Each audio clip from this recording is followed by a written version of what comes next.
제가 고등학교 때 어느 분께 하나님이 절대 주권으로 인간의 구원에 있어서 절대 주권으로 어떤 사람을 선택하시고 어떤 사람은 유기하셔서 지옥에 보내신다면 우리가 굳이 전도하고 선교하는 것이 필요 없는 것 아닙니까?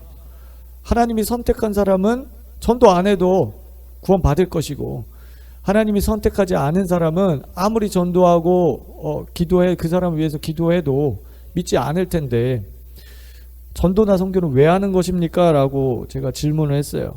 그분의 대답이, 우리가 전도하는 것은 하나님이 선택한 사람을 찾기 위해서 전도하는 거다.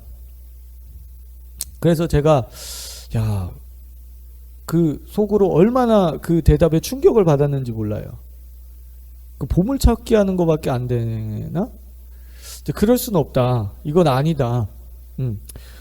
만약 그분의 주장이 맞다면 많은 크리스찬들이 사랑하는 가족을 위해서, 사랑하는 가족의 구원을 위해서 기도하는 일이 헛수고가 됩니다.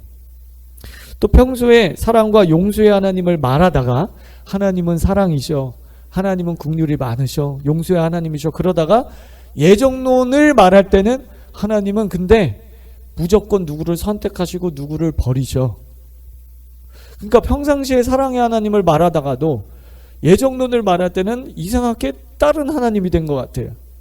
하나님이 이상한 하나님이 된 것 같은 그런 질문을, 궁금증을 버릴 수가 없어요. 그래서 이제 제가 대학생이 됐어요. 대학교 1학년이 됐어요. 이제 선교단체에서 이제 그때 그 당시에 4학년 선배하고 저는 1학년, 그 선배는 4학년, 뭐 하늘과 땅 차이죠. 선교단체에서 밤새도록 토론했어요. 그 선배와. 그래서 그 선배는 열렬한 칼빈의 예정 추종자였거든요. 그래서 그 선배가 어느 정도 극단적인 예정론 추종자였냐면, 아담과 하와가 선악과를 따먹는 것조차도 하나님이 예정하셨고 계획하셨다. 그래가지고 제가 너무 충격을 받고 기가 차서, 아니다, 그럼 우리가 노버트냐, 하나님 불공평한 거 아니냐, 제가 그렇게 반문을 한 적이 있습니다. 그러면서도 저 선배 말이 모두 틀렸다는 생각을 완전히 떨쳐버릴 수가 없었어요. 왜냐하면 하나님은 역사의 주관자이시기 때문에, 만유의 주시기 때문에, 하나님은 절대 주권을 갖고 계신 분이시기 때문에 저 선배의 말이 맞을지도 모른다라는 그러한 불안함이 제 안에 있었습니다. 하지만 하나님의 역사의 주관자라면 왜 전 인류를 구원하시지 않는가? 그죠? 그런 질문이 생길 수 있어요. 인류를 위해서 자기의 외아들을 주시기까지 인류를 사랑하셨다면 왜 하나님은 가만히 넋놓고 계신가? 하나님이 절대 주권으로 누구를 선택해서 천국을 보내시는 게 맞다면 왜 지옥에 가는 사람이 있을까? 그 불공평한 거 아닌가? 그럼 하나님은 왜 외아들을 십자가에 내어주시기까지 그렇게 우리를 사랑하셨다라고 말씀하시면서 왜 누구는 구원하시지 않는가? 여러분들도 아마 저와 비슷한 의문을 가져봤을 거예요. 그런데 이제 어렸을 때부터 예정론이 맞다라고 배웠기 때문에, 또 성경에 예정이라는 단어가 나옵니다. 그렇기 때문에 다른 대안이 없기 때문에 여러분들도 예정론을 지금까지 믿었을 것이라고 생각이 됩니다. 그래서 우리가 오늘 예정론에 대해서 배워보기를 원하는데, 우선 예정론이 무엇인지 알아야 되겠죠? 자, 예정론이라고 하는 것은 종교개혁자 칼빈이 만든 신학 이론입니다. 칼빈은 구원사역에 있어서 하나님께서는 절대 주권으로 어떤 사람은 선택, 구원하시고 어떤 사람은 유기, 버리신다라고 주장을 했어요. 여기서부터 예정론이 시작이 됐습니다. 그래서 오늘 많은 크리스찬들이 이 예정론을 절대 신뢰합니다. 이 예정론을 믿고 있어요. 자, 그러면 왜 많은 그리스도인들이 절대 주권에 의한 예정론을 그렇게 믿는 걸까요? 왜 이것에 신뢰를 보내는 것일까요? 제가 생각할 때는 세 가지 이유 때문에 그런 것 같습니다. 첫 번째는 예정론이 성경적이라고 믿기 때문입니다. 여러분, 예정론을 믿는 사람은요, 그게 성경적인 것이라고 믿어요. 그건 잘못된 건 아니죠. 왜냐하면 성경적으로 생각하고 성경적으로 믿으려고 노력하는 거기 때문에 성도들이 예정론을 믿는 것도 그거 잘못된 거 아니에요. 자기가 잘 믿어보려고 하는 거예요. 자, 성경에는 예정이라는 단어가 분명히 나옵니다. 그리고 로마서 9장에 보면 토기장의 비유가 나와요. 예정론을 믿는 사람들이 토기장의 비유를 가지고 또 예정론의 근거로 삼습니다. 토기장이가 금그릇, 은그릇 자기 마음대로 아니냐, 토기장이 주권대로 아니냐. 또 에서와 야곱이 나기도 전에 하나님이 야곱을 선택하셨다는 그런 구절이 나오거든요. 그러니까 엄마 뱃속에서 태어나기도 전에, 그가 선이나 악을 행하기도 전에 하나님이 누구는 선택하고 누구는 선택하지 않으셨어요. 이런 것들이 성경에 나오기 때문에 절대 주권에 의한 예정이 성경적이라고 사람들은 믿어요. 우리 다음 주에 이 부분에 대해서 자세히 설교하겠지만 이것은 하나님의 본심이 아닙니다, 여러분. 본심이 아니에요. 자, 두 번째, 왜 사람들이 절대 주권에 의한 예정론에 신뢰를 보내는가? 어려서부터 그렇게 듣고 배웠기 때문이에요. 제가 볼 땐 많은 사람들이 이 두 번째에 해당되는 것 같아요. 자기가 성경을 통해서, 하나님의 말씀을 통해서 깨달은 것이 아니라 어렸을 때부터 다른 사람으로부터 들었어요. 예정론이 성경적이라는 것을 들었어요. 그래서 그것을 믿게 되는 거예요. 여러분, 정상적인 사람이라면 예정론에 대한 퀘스천을 갖는 게 정상적인 거예요. 왜 하나님이 누구는 선택하고 누구는 버리셨지? 퀘스천이 생깁니다. 그런데 퀘스천을 갖기도 전에 다른 선택지를 없애버렸어요.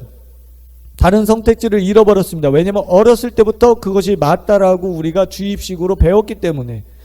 자, 세 번째 이유는 자기 삶은 여전히 세상적이고 행함이 뒤따르는 믿음이 아닌데도 예정론을 믿어야 자기 구원이 정당화되기 때문에 그래요. 또는 거기서 안정감을 받을 수 있기 때문에 이런 사람들이 있다라는 것입니다. 자, 하나님은 나를 선택하셨다. 나는 하나님께 선택받은 사람이다. 나는 그렇기 때문에 천국에 간다. 할렐루야. 나는 할렐루야야. 근데 그러면서도 선택받지 못한 자는 반드시 지옥에 가는데, 예정론에 의하면 만약에 그 선택받지 못한 사람이 내 부모면 어떡하지? 내 자녀면 어떡하지? 내 남편이나 아내면 어떡하지? 라는 찜찜함이 남아 있습니다. 사실 이런 개념은 이슬람교 신학과 크게 다르지 않습니다. 여러분, 코란은요, 하나님의 이 절대 주권, 모든 주권을 갖고 있으면, 하나님이 모든 주권을 갖고 있으면서 우주를 지배하고 있다라고 그들은 믿습니다. 그래서 17세기에 루터교 신학자들은 이 칼빈교 신학자들이 이슬람교적인 성향을 보이고 있다라고 비판을 했어요. 자, 그래서 오늘날 절대 주권에 의한 예정론은 과연 성경적인가 하는 것을 우리가 질문을 던져보면서 이번 주, 다음 주 설교를 해 나가도록 하겠습니다. 자, 첫 번째로 보고 싶은 것은 먼저 하나님께서 인간에게 자유의지를 주셨다는 거예요. 여러분, 자유의지는요, 하나님이 주신 거예요. 마귀가 준 게 아니에요. 왜 자꾸 자유의지를 공격하려고 하는지 모르겠어요. 자유의지는 하나님이 주셨다. 자, 하워드 피트만 목사님의 간증책에 보면 이런 내용이 나옵니다. 사람에게는 악령이 침해할 수 없는 자신만의 주권적 의지가 있다고 천사는 나에게 말해 주었다. 천사들도 사람의 자유의지를 넘어설 수 없으며 심지어 하나님 자신도 사람의 자유의지를 침해하지 않으신다고 천사는 말했다. 우리는 모두 하나님의 형상대로 만들어졌기 때문에 하나님처럼 자유의지, 즉 우리의 운명을 선택할 수 있는 권리를 부여받은 것이다. 여러분, 자유의지는 하나님이 주셨다라는 거예요. 하나님의 형상과 모양에 따라 사람을 창조하시고 하나님의 그 속성을 인간에게 주셨을 때 자유의지도, 선택의 자유도 그 인간에게 주셨다는 거예요. 여러분, 루터가 자유의지를 공격했죠. 종교개혁하면서 노예의지론을 주장했어요. 루터는. 그러니까 에라스무스는 아니다, 노예의지론이라는 게 어딨냐, 자유의지론이 맞다. 서로 대립했거든요. 여러분, 그렇기 때문에 사람들은 자꾸 이 예정론과 자유의지를 서로 대립시키려고 해. 뒤에서 보겠지만 그것은 잘못됐습니다. 하나님께서는 누구를 억지로 구원하시지 않습니다. 예수님이 지상에 계실 때 악한 영에 대해서는 주님이 절대 명령하셨어요. 절대 주권을 명령하셨어요. 근데 한 번도 사람의 영에 대해서는 절대 주권으로 강제적으로 명령하시지 않았어요. 너희가 믿으라, 초청하셨죠. 존 웨슬리는 이렇게 얘기했습니다. 성경은 하나님의 이 지상권을 단독적으로 다른 속성과 별개로 거론한 일이 없다. 무엇보다 그의 지상권이 절대 주권이 인간의 영원한 운명을 결정짓는 것을 말한 곳이 없다. 그것은 절대로 그렇지 않다. 예수님은 은혜를 많이 베풀었지만 영혼들이 회개하지 않았을 때 예수님이 한탄하셨어요. 여러분, 한탄하셨어요. 왜? 절대 주권으로 구원하면 되는데 왜 한탄하셨어요? 예수님이 쇼한 거예요? 아니죠. 마태복음 11장 20절 21절에 보면 예수께서 권능을 가장 많이 행하신 고울이 회개하지 아니함으로 그때에 책망하시되 화있을진저 고라시나 화있을진저 벳세다야 너희에게 행한 모든 권능을 두로와 시돈에서 행하였더라면 그들이 벌써 베옷을 입고 제에 앉아 회개하였으리라. 이렇게 말씀하고 있습니다. 여러분, 이 성경절에서 알 수 있듯이 예수님은 사람의 자유의지를 강제적으로 열어서 믿게 하시지 않습니다. 왜냐하면 자유의지를 주신 것은 누구다? 하나님이시기 때문에 그래요. 그래서 하나님이 세우신 법칙을 스스로가 깨부시지 않으세요. 자, 또 다른 구절 우리가 보겠습니다. 마태복음 23장 37절입니다. 다 같이 시작. 예루살렘아 예루살렘아 선지자를 죽이고 내게 파송된 자를 돌로 치는 자여 암탉이 그 새끼를 날개 아래 모음같이 내가 내 자녀를 모으려 한 일이 몇 번이더냐. 그러나 너희가 원하지 아니하였도다. 자, 여기 보세요. 너희가 원하지 않았다. 하나님이 누구는 선택하고 누구는 버리신 거예요? 그들이 선택의 자유를 가지고 믿지 않았다는 거예요. 여러분, 이스라엘 역사 1400년 동안 하나님이 얼마나 이스라엘 백성들을 품으려고 했어요. 그게 몇 번이냐. 그러나 너희가 원하지 않았다. 인간의 구원에 있어서, 여러분 잘 들으세요. 인간의 구원에 있어서예요. 인간의 구원에 있어서 하나님의 선택은 앞뒤 보지 않고 무조건 누구는 선택하고 누구는 유기해서 버리는 그런 선택은 없습니다. 그런 선택은 없어요. 즉 구원에 있어서 사람의 자유의지를 거스르지 않아요. 반대하시지 않다는 거예요. 따라서 불가항력적인 은혜, 절대 주권에 의한 선택은 사람이 만들어낸 이론이지 성경적인 바른 가르침이 절대 아닙니다. 하나님이 세상을 이처럼 사랑하사 독생자를 주셨는데 누구는 선택하고 누구는 버리시겠어요, 여러분? 아니, 독생자를 왜 줘, 그럼? 독생자를 왜 주냐고. 그래서 칼빈주의자들은 이것에 대해서 뭐라고 주장하냐면 독생자를 주신 것은 선택받은 사람만을 위해서 주신 거다. 말 같지도 않은 소리 하고 있어. 여러분, 이게 뭐 말도 안 되는 소리 하고 있어. 하나님이 세상을 이처럼, 불신자를 이처럼 사랑하사 독생자를 주셨는데 무슨 선택받은 사람을 위해서만 예수님이 십자가에 달리셨다는 그런 궤변이 어디 있어요, 여러분? 그건 사랑의 하나님의 모습이 아니잖아요. 우리가 사랑의 하나님, 긍휼의 하나님, 용서의 하나님 말하잖아요. 그건 사랑의 하나님의 모습이 아니에요. 자, 두 번째, 어떤 사람들은 이렇게 말할 수 있어요. 하나님께서 다메섹 도상에서 바울에게 불가항력적인 은혜를 주시지 않았습니까? 바울이 원하지도 않았는데 바울에게 나타나서 바울을 믿게 하지 않았습니까? 이것이 절대 주권에 의한 선택이지 않나요? 라고 반문할 수 있어요. 그러나 사도행전 26장 19절을 자세히 읽어보면 그렇지 않다는 것을 우리가 알 수 있습니다. 바울이 뭐라고 고백합니까? 아그리빠 왕이여, 그러므로 하늘에서 보이신 것을 내가 거스르지 아니하였다. 자, 누가 거스르지 않았어요? 바울 자신이, 자유의지를 가지고 있는 바울 자신이 하나님이 그 빛을, 은혜의 빛을 비춰주셨을 때 그 빛을 거스르지 않고 그 은혜를 온전히 받았기 때문에 자기가 구원을 받고 사도가 되고 부르심을 받아서 복음 사역을 하고 있다. 내가 그 은혜를 뿌리치지 않았다라고 고백하고 있어요. 자, 다른 구절 볼까요? 바울 뭐라고 고백합니까? 고린도전서 15장 10절에 그러나 내가 나 된 것은 하나님의 은혜로 된 것이니, 여기까지만 보면 절대 주권에 의한 예정론이 맞는 것 같아요. 근데 뒤에 보세요. 내게 주신 그의 은혜가 헛되지 아니하였다. 내가 모든 사도보다 더 많이 수고하였으나 내가 한 것이 아니요 오직 나와 함께 하신 하나님의 은혜로라. 그러니까 바울이 바울 된 게, 바울이 구원받고 바울이 사도 되고 바울이 성경을 쓰고 바울이 바울 된 게 하나님이 주신 은혜 때문이라고 고백하면서 뭐라고 말씀하세요? 내게 주신 그 은혜가 헛되지 않게 내가 그것을 은혜를 받아들였다는 거예요. 자, 그러면 은혜를 받지 않으면 은혜가 어떻게 되는 거예요? 헛되게 될 수 있어요, 없어요? 지금 한국말 하잖아요. 여러분 한국말 하잖아요. 자, 내가 은혜를 받지 않으면, 거부하면 하나님이 은혜를 주셔도 은혜가 어떻게 된다? 예, 헛되게 될 수 있어요. 헛되게 될 수 있어요. 불가항력적인 은혜가 아니에요. 절대 주권에 의한 선택이 아닌 거예요. 하나님은 모든 인류에게 구원을 주시고 은혜를 주시기 원하세요. 근데 누가 선택한 거예요? 누가 천국을 선택해요? 누가 지옥을 선택해요? 그 사람이 선택한 거예요. 다시 말해서 하나님의 은혜는 불가항력적인 은혜가 아니라 그 사람에 의해서 헛되게 될 수 있다. 예수님이 그러잖아요. 고라시나 벳세다야 예루살렘아, 그러면서 한탄하시잖아요. 왜 한탄하시겠어요? 그 은혜를 헛되게 만들었다는 거야. 내가 너희들에게 기적을 많이 베풀었잖아. 은혜를 많이 줬잖아. 근데 너희가 회개하지 않았어. 그 은혜가 헛되게 됐어. 그래서 예수님이 한탄하신 거예요.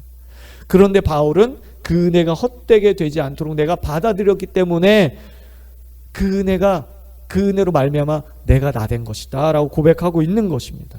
자, 히브리서 4장 16절 볼까요? 우리 다 같이 시작. 그러므로 우리는 국률하심을 받고 때를 따라 돕는 은혜를 얻기 위하여 은혜의 보좌 앞에 담대히 나갈 것이니라. 자, 여기 보면은 불가항력적인 은혜입니까? 절대주권 예정론입니까? 돕는 은혜잖아요. 그냥 강압적으로 강제적으로 우리의 마음 문을 때려 부시고 우리를 조종하는 은혜라고 되어 있습니까? 아니죠. 돕는 은혜라고 되어 있습니다. 자, 세 번째예요. 예수님이 씨 뿌리는 비유를 통해서 사람의 마음밭이 중요하다는 것을 가르쳐주고 계십니다. 자, 5절부터 읽겠습니다. 씨를 뿌리는 자가 그 씨를 뿌리러 나가서 뿌릴새 덜어는 길가에 떨어짐에 밟히며 공중의 새들이 먹어버렸고 덜어는 바위 위에 떨어짐에 싹이 났다가 습기가 없으므로 말랐고 덜어는 가시떨기 속에 떨어짐에 가시가 함께 자라 기운을 막았고 덜어는 좋은 땅에 떨어짐에 나서 100배의 결실을 하였느니라. 이 말씀을 하시고 외치시되 다 같이 시작. 들을 귀 있는 자는 들을지어다. 들을 귀가 열릴지어다. 아멘. 여러분 보세요. 사람의 마음밭이 다 똑같은 게 아니야. 마음밭이 똑같은 게 아니에요. 농부이신 하나님이 똑같이 씨를 뿌렸어요. 차별하지 않으시고 똑같이 사랑하셨어요. 똑같이 은혜를 베푸셨어요. 그런데 사람마다 마음밭이 다르기 때문에, 마음 상태가 다르기 때문에 어떤 사람은 길가, 어떤 사람은 바위 위, 어떤 사람은 가시떨기, 은혜를 헛되게 만들었다는 거예요. 근데 좋은 마음밭에 받은 사람은 100배의 결실을 맺게 돼요. 즉 씨의 문제가 있는 것이 아니라 마음밭의 문제가 있는 거예요. 다 같이 씨의 문제가 아니라 밭의 문제다. 항상 마음밭의 문제인 거예요. 하나님은 똑같이 사랑하세요. 하나님은 똑같이 은혜를 주세요. 칼빈의 주장대로 선택받은 사람을 위해서만 예수님이 돌아가신 게 아니에요. 하나님은 똑같이 씨를 뿌리세요. 그런데 마음의 문제인 거예요. 밭의 문제인 거예요. 여러분 사람도 식물이나 동물을 키울 때 다 다르게 돼야죠. 요즘 반려동물 많이 키우잖아요. 강아지나 고양이를 억지로 무엇인가 하려고 하면 그 뭐예요? 학대예요. 여러분 동물 학대. 여러분 하물며 사람, 인격적인 사람을 하나님께서 다루실 때, 은혜를 주실 때 그냥 강제적으로 무엇을 하게 하실까요? 학대. 여러분 로봇이잖아요. 그건 있을 수 없는 거예요. 여러분 오히려 그렇게 주장하는 거는 하나님을 모독하는 거예요. 사랑의 하나님을 모독하는 거라고. 하나님 정신병자야? 하나님 뭐 북한 김정은이야? 그냥 마음대로 지 마음대로 절대 주권을 가지고 너 마음에 안 드니까 총살. 그죠? 자기 외삼촌 그 비행기 쏘는 미사일로 그냥 박격포로 쏴 죽였잖아. 하나님이 김정은이에요? 하나님이 무슨 뭐 신천지 교주예요? 그거 아니잖아요, 여러분. 자, 네 번째. 이제 하나님의 예정과 주권에 대해서 조금 살펴보기를 원합니다. 자, 성경에 예정이 있어요. 선택이 분명히 존재합니다. 그러나 공의 없이 예정하거나 선택하지 않으세요. 자, 따라해 보겠습니다. 공의 없이 선택하거나 예정하지 않으신다. 하나님은 구원 선택에 있어서 그 사람의 중심을 보시고 마음의 중심 태도를 보시고 공의롭게 선택하신다는 거예요. 다윗을 선택할 때 그냥 선택한 게 절대 주권 하나로 그냥 다윗 너 선택 다른 사람은 선택 안 해 이게 아니라 다윗이 하나님 보시기에 합한 자라 마음에 합한 자라 그래서 하나님이 그 마음의 중심을 보시고 선택하는 거예요. 이것을 예지예정이라고 합니다. 미리 아시고 선택하시는 그 마음의 중심을 미리 보시고 선택하시는 거예요. 예정하시는 거예요. 자, 웨슬리는 이렇게 말했습니다. 성경에서 하나님은 그의 공의와 자비의 법칙에 의해서 인간을 다루시지 그의 지상권이 사람에게 내리는 영원한 멸망의 이유는 되지 않는 것이다. 마틴 로이드 존스 목사님 역시 이렇게 말했습니다. 하나님은 언제나 사랑하시면서 동시에 언제나 공의로 행하십니다. 하나님의 사랑이 그의 공의나 의와 상관없이 행사된다고 해서는 안 됩니다. 또는 그의 동의나 의가 그의 사랑과 서로 동떨어져 행사된다고 해서도 안 됩니다.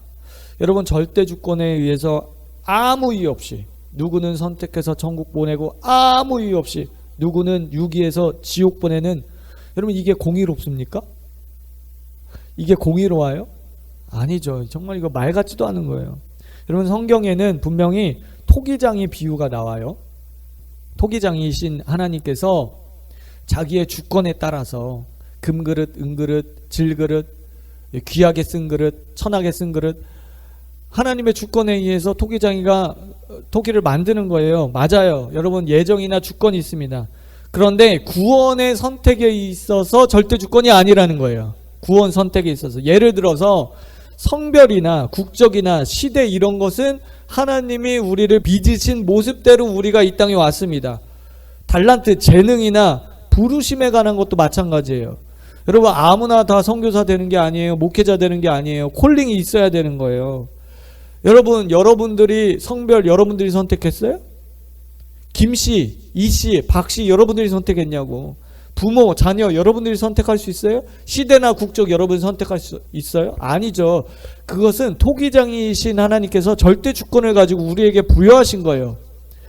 분명히 토기장이신 그 하나님의 모습이 있어요. 그러나 인간의 구원에 있어서 이것을 적용하는 것은 또 다른 문제예요. 이건 잘못됐다는 것이죠. 여러분 바울이 지금 몰라서 교회를 핍박하지만 하나님께서 그 중심을 보시고 야 저놈 저거 은혜를 베풀면 나를 위해서 목숨을 버리고 전도할 수 있다. 하나님을 위해서 살아갈 수 있다. 그래서 그 중심을 보시고 바울을 선택한 거예요. 우리 인간적으로 볼 땐 야 바울 저 나쁜 놈 교회 다니는 사람들 다 잡아 죽이는데 하나님 왜 저런 사람한테 은혜를 줘? 우리 생각은 그럴 수 있어요.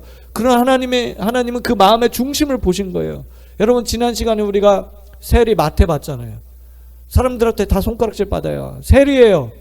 하나님이 벌을 주면 저런 사람 벌을 줘야지. 어떻게 저런 사람을 제자로 선택해? 우리 눈에는 그래요. 그러나 하나님은 그 마음을 중심을 보시고 미리 아시고 예지 예정 그를 선택하셨다는 거예요. 하나님 그냥 아무 이유 없이 선택하거나 유기하는 것이 아니라 마음의 중심을 보시고 예지 예정 하신다는 거예요.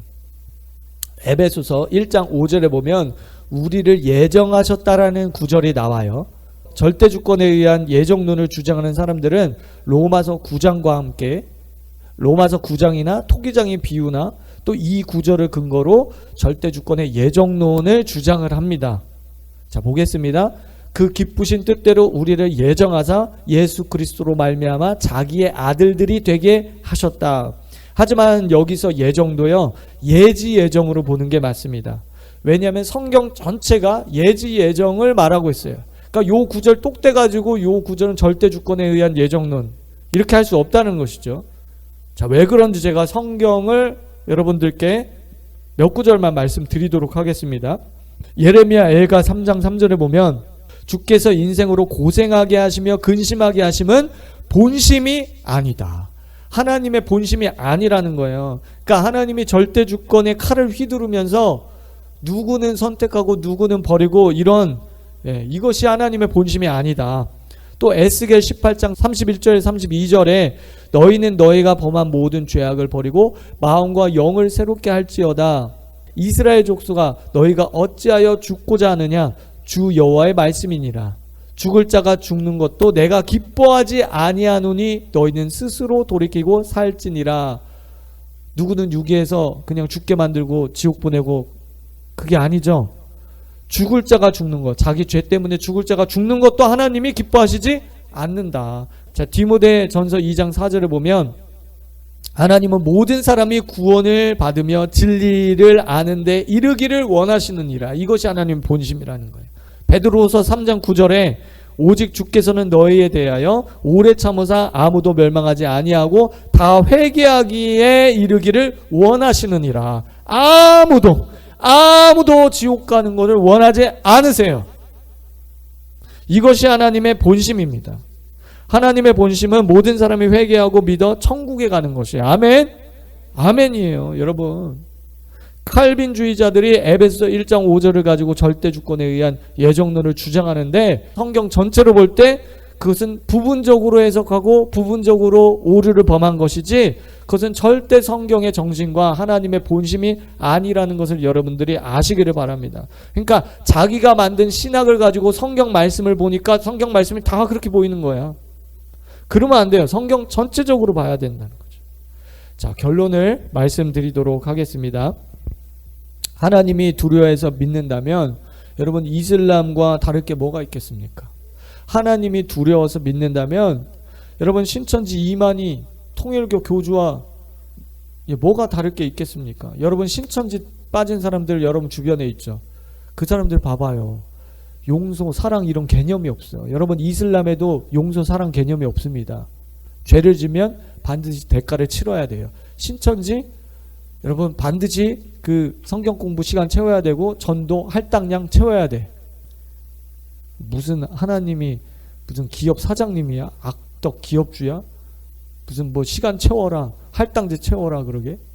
여러분, 하나님은 사랑의 하나님, 우리 아빠 아버지로 모든 사람이 구원받기를 원하신다는 거예요. 하나님이 지옥을 만드신 것은요, 마귀와 타락한 영들을 심판하시기 위해서 지옥을 만들었어요. 그런데 영혼들이 왜 지옥에 갑니까? 죄를 짓는 자마다 마귀에게 속하나니, 마귀에게 속하기 때문에 지옥에 빨려 들어가는 거예요. 하나님이 보내신 게 아닙니다. 여러분, 절대로 하나님이 사람을 지옥에 보내신 게 아니에요. 여러분, 그렇게 주장하는 것은 하나님을 모독하는 거예요.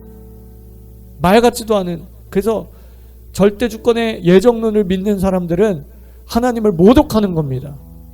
잘못된 것이에요. 사람들은 예정과 자유의지가 서로 반대되는 개념이라고 보통 생각을 합니다. 여러분, 그런데 왜 꼭 대립된다고 생각을 해야 되죠? 이 둘이 공존할 수는 없나요? 공존할 수 있습니다. 여러분들이 잘 이해가 안 될 수도 있어요. 이 둘이 공존된다는 것이. 이해를 돕기 위해서 폴키스 데이비스 목사님의 글을 여러분들께 소개를 해드리도록 하겠습니다. 몇 년 전 샬롯에서 있었던 예언 집회에 참석했을 때의 일입니다. 그때 밥 존스 목사님은 천국을 방문하게 되었는데 그것은 아주 심오하고도 엄청난 것이었습니다. 천사가 밥을 아주 넓은 방으로 데려갔는데 그곳에는 언뜻 보기에도 책들이 끝도 없이 펼쳐져 있었습니다. 밥이 모았던 한 책에는 모든 세대의 비밀이 적혀 있었습니다. 밥이 그 책에 가까이 다가가자 책의 표지에는 이력이 기록된 책이라고 쓰여져 있었습니다. 밥은 몇몇 개인의 영적인 부르심에 관한 내용이 그 안에 담겨져 있는 것을 즉시 깨달았습니다. 천국 도서관 방문을 통해 그는 특정 기독교인들을 향한 하나님의 구체적인 계획들이 담겨져 있는 책을 볼 수 있었습니다. 이 구체적인 계획들이란 건 예정이에요. 예정. 이력이 기록된 책에서 본 첫 번째 내용은 밥 존스 자신에 관한 내용이었습니다. 밥의 삶 가운데 위임된 것과, 이게 예정이죠, 이미 성취된 일을 비교해 보니 단지 작은 부분만이 이루어진 것을 알게 되었습니다. 나의 달려갈 길과 주 예수께 받은 사명, 곧 하나님의 은혜의 복음 증거하는 일을 마치려 하면은 나의 생명을 조금도 귀한 것으로 여기지 아니하노라. 우리에게 부여된 영적 임무는 천국의 책에 기록되어 있습니다. 이 경주를 신실하게 끝마치고 우리에게 부여된 하나님의 계획들을 완성하는 것은 우리의 특권입니다. 잘 이해가 되시죠, 여러분? 믿어지시죠? 다 예정돼 있어요. 그러나 선택은 우리의 몫인 거예요. 자유의지를 가지고 우리가 그 예정대로, 하나님의 뜻대로 이 땅에서 살아갈지 순종할지 불순종할지는 우리 자유의지, 우리의 선택에 달렸다는 거예요. 그렇기 때문에 하나님은 절대 주권 하나 가지고 절대 주권이라는 칼을 휘두르면서 누구는 선택하고 누구는 유기하고 버리는 그런 하나님은 없다. 다음 시간에 자세히 설교하겠지만, 그래서 이 예정론을 말할 때는요, 하나님의 사랑의 관점을 가지고 말을 해야 돼요. 그래야 이 예정론을 풀 수 있습니다. 우리는 지금까지 하나님의 절대 주권을 가지고 예정론을 풀었잖아요. 그렇기 때문에 하나님의 모양과 형성이 다 깨져버린 거예요. 하나님의 사랑의 관점을 가지고 예정론을 봐야 되는 거예요. 여러분, 하나님은 사랑이십니다. 또한 그분은 공의이십니다. 사랑과 공의로 우리를 품어주십니다. 우리를 위해서 독생자를 주신 긍휼의 하나님이시라는 걸 여러분 꼭 기억하시기 바랍니다. 그 하나님 앞에 오늘도 우리의 마음을 드립시다. 우리의 마음을 드리는 것은 우리의 선택입니다. 이 시간 같이 기도합시다. 하나님, 내 마음을 드립니다. 나의 순종을 드립니다. 나의 헌신을 드립니다.